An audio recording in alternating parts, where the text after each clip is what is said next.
जासूसी के एक मामले में बड़ी सफलता हासिल करते हुए भारतीय सुरक्षा एजेंसियों ने उत्तर प्रदेश के कैराना निवासी नौमान इलाही को पाकिस्तान की इंटर सर्विसेज इंटेलिजेंस (ISI) के लिए जासूसी करने के आरोप में गिरफ्तार किया है।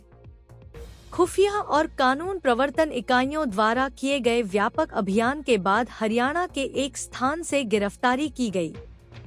अधिकारियों के अनुसार नौमान इलाही ने कथित तौर पर शीर्ष ISI हैंडलर इकबाल काना के तहत प्रशिक्षण के लिए 4 बार पाकिस्तान का दौरा किया था, जो एक जाना माना ऑपरेटिव है जो वर्षों से भारतीय खुफिया रडार पर है।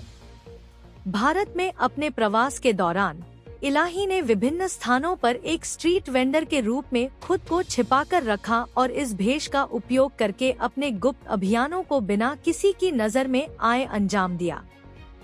सबसे चौंकाने वाले खुलासों में से एक यह है कि इलाही के पास 8 अलग अलग पासपोर्ट थे, जिनका इस्तेमाल उसने कथित तौर पर कई पहचानों के तहत यात्रा करने और काम करने के लिए किया था।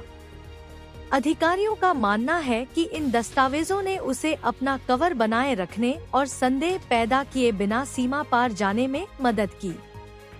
आरोपी पर भारतीय रेलवे से जुड़ी संवेदनशील जानकारी लीक करने का आरोप है, जिसमें रेलवे के बुनियादी ढांचे और सैन्य टुकड़ियों की आवाजाही का विवरण शामिल है, जो राष्ट्रीय सुरक्षा के लिए गंभीर खतरा पैदा कर सकता था। जांचकर्ता अब उल्लंघन की सीमा का आकलन कर रहे हैं और यह भी पता लगा रहे हैं कि क्या किसी अतिरिक्त रणनीतिक संपत्ति से समझौता किया गया था। प्रारंभिक पूछताछ में यह भी पता चला है कि इलाही लगभग 150 स्थानीय लोगों के साथ नियमित संपर्क में था, जिनमें से कई ने अनजाने में या जानबूझकर उसे जानकारी इकट्ठा करने और आगे बढ़ाने में मदद की होगी। ये लोग वर्तमान में जांच के दायरे में हैं और अधिकारियों ने आने वाले दिनों में और गिरफ्तारियों से इनकार नहीं किया है।